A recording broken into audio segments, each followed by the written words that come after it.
From our Washington, D.C. studios, this is the Muslim News on Muslim Network TV. Assalamu alaikum, I'm Hena Zuberi. Palestinian activist Mahmoud Khalil says that the Trump administration is trying to silence Palestinian supporters by seeking to re-detain him. This and more on today's news, so stay tuned. A new survey finds Muslim Americans face higher poverty rates even though they are amongst the most educated religious groups in the country. The American Muslim Poll 2025 was conducted by the Institute for Social Policy and Understanding, or ISPU, and the National Opinion Research Center, or NORC, at the University of Chicago. The study shows that Muslims earn less despite holding college degrees similar to other Americans. According to ISPU's data, 33% of American Muslim households live below the poverty line compared to 26% of the general public. 46% of Muslims hold a college degree or higher compared to Protestants at 38%. Researchers say that Muslim households report persistent financial insecurity and lower incomes.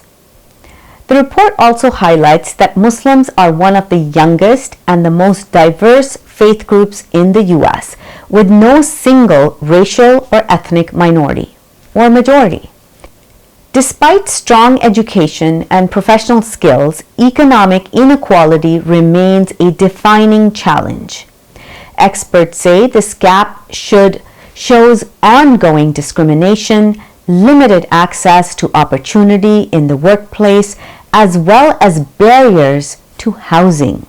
Supporters of Turkish student Rümeysa Öztürk rallied outside a Boston courtroom demanding justice as she faces a crucial immigration hearing.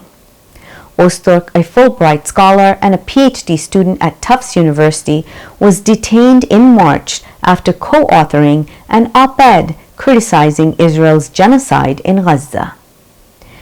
Plainclothes ICE agents arrested her outside her Somerville, Massachusetts home in March 25, 2025, an incident caught on video.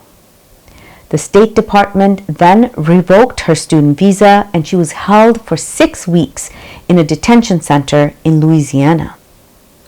A federal judge in Vermont ordered her release in May, citing her asthma and lack of justification for continued detention. Members of the Service Employee International Union and Boston Party for Socialism and Liberation joined Tuesday's protests, citing that her case is an attack on academic freedom.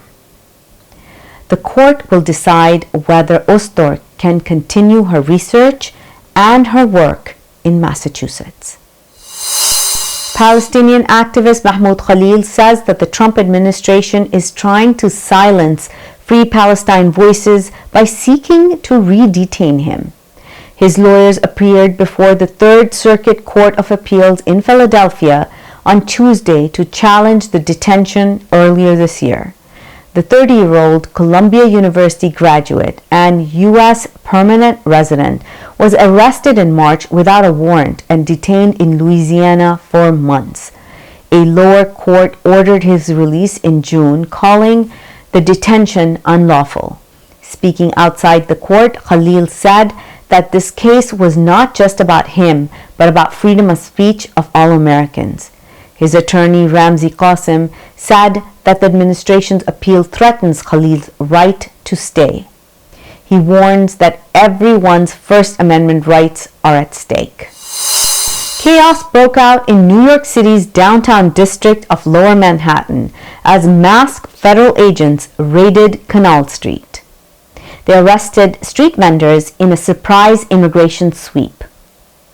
Eyewitnesses said at least 4 people were detained, sparking spontaneous protests from bystanders.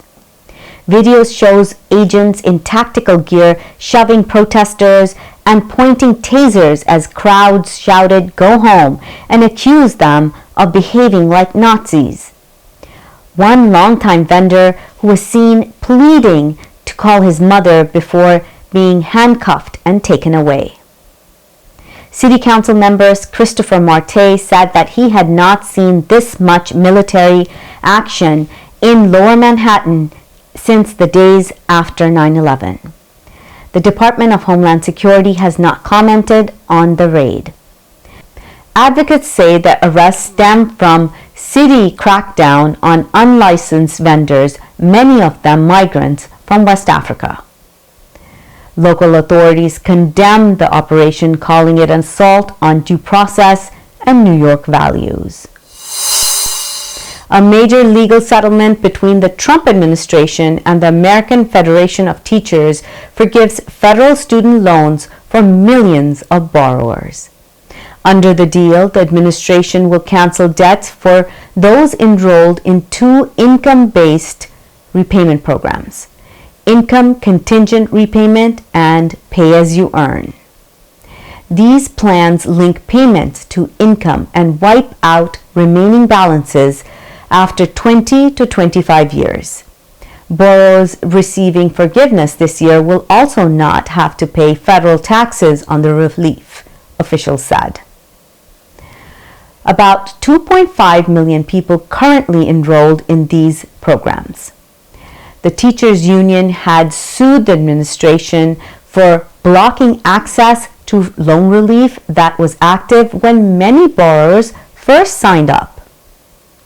Advocates hailed the settlement as a major victory for working Americans. The program is set to continue until 2028, when they will be phased out under Trump's new education policy. President Donald Trump's nominee to lead the Office of Special Counsel has withdrawn after reports exposed his racist text messages about Black and Asian people. Paul Ingrassia announced his decision to withdraw on social media, saying that he lacked enough Republican support in the Senate to move forward. He was due to appear before the Homeland Security and Governmental Affairs Committees on Thursday. Politico revealed Ingrassia, a lawyer and pro-Trump blogger, had sent offensive messages in 2024, calling civil rights leader Martin Luther King Jr. the 1960s George Floyd.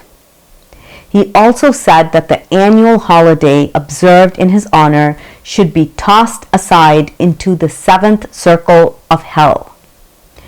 Ingrassia also used racial slurs, claimed to have a Nazi streak, and wrote, "Never trust a Chinaman or Indian." The controversy erupted as Trump hosted several Indian American officials, including FBI Director Kash Patel, at a Diwali celebration Tuesday in the White House. In Gaza, displaced Palestinians are living amongst graves after Israeli strikes destroyed their homes. Details coming up next.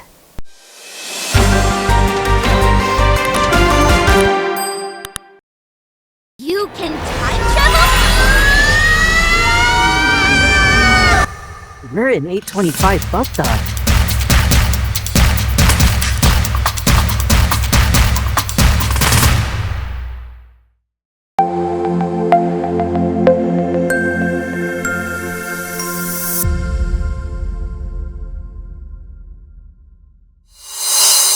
In Gaza, displaced Palestinians are living in graveyards after Israel has bombed their homes into rubble. Entire families have set up makeshift tents inside cemeteries, clinging to survival amongst destruction. Abir Fuju, one of the displaced, said that they have no shelter, no water, no clean place to live, describing life amongst the dead as unbearable. Another resident, Tamer Maruf, said families are suffering from insect bites and scorpion infestations as winter rains begin to pour. With overcrowded shelters in Khan Yunis unable to accept any more people, many have no other choice but to stay amongst the graves, hoping one day to return home. The International Court of Justice, or ICJ, has warned Israel that it must not use starvation as a weapon of war in Gaza. The world's top court said Israel is legally bound to allow food, water, and humanitarian aid to reach civilians. ICJ President Yuji Iwasawa said Israel is under obligation to accept and facilitate aid programs from the United Nations and its agencies. The court found restrictions on aid to Gaza and the occupied West Bank violate international law. The ruling also rejected Israel's claims that UNRWA, the UN's main relief agency for Palestinians, had collaborated with Hamas. The court said there has been no evidence of bias or wrongdoing. The decision comes 6 months after hearing in The Hague, where more than 40 countries argued that Israel failed to meet its legal duties to allow humanitarian access. Only the United States and Hungary opposed the majority opinion, arguing for limits on Israel's obligations due to security concerns. The case stemmed from Israel's 2024 ban on UNRWA, which sparked global condemnation. Israeli forces have continued deadly operations across Gaza despite a ceasefire that began on October the 10th. Israeli soldiers shot and killed a Palestinian man in Gaza City's Tufa neighborhood, according to Al-Ahli Hospital. Residents say Israeli attacks and aid blockades show little change since the truce. UNRWA says 6,000 aid trucks are still waiting to enter Gaza, violating the ceasefire deal.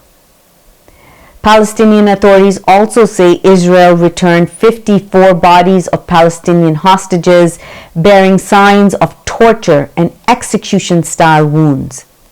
Meanwhile, American Vice President J.D. Vance met Israeli Prime Minister Benjamin Netanyahu, saying maintaining the ceasefire is, quote, not easy, but Washington remains hopeful it will hold. Secretary of State Marco Rubio is expected in Israel on Tuesday for further talks. Israel's genocide in Gaza has killed at least 68,229 people and wounded more than 170,000 since October 2023. More than 1,000 people have fled the city of Al-Fasher in northern Darfur, Sudan, in 2 days, as fighting intensified between the army and the paramilitary Rapid Support Forces, or RSF. The UN Migration Agency says that at least 1,070 people have left the city on Sunday and Monday amid growing insecurity. Many have scattered across different parts of the state while violence continues to spread. Al-Fasher has been under siege by the RSF since May, cutting off key humanitarian routes. The city serves as the main hub for aid operations across Darfur. Sudan's civil war, which began in April 2023, has killed more than 20,000 people and displaced more than 14 million. However, independent researchers estimate the death toll could be far higher. Japanese researchers have developed a modified form of vitamin K that could help regenerate brain cells lost to Alzheimer's disease. The study was published in ACS Chemical Neuroscience.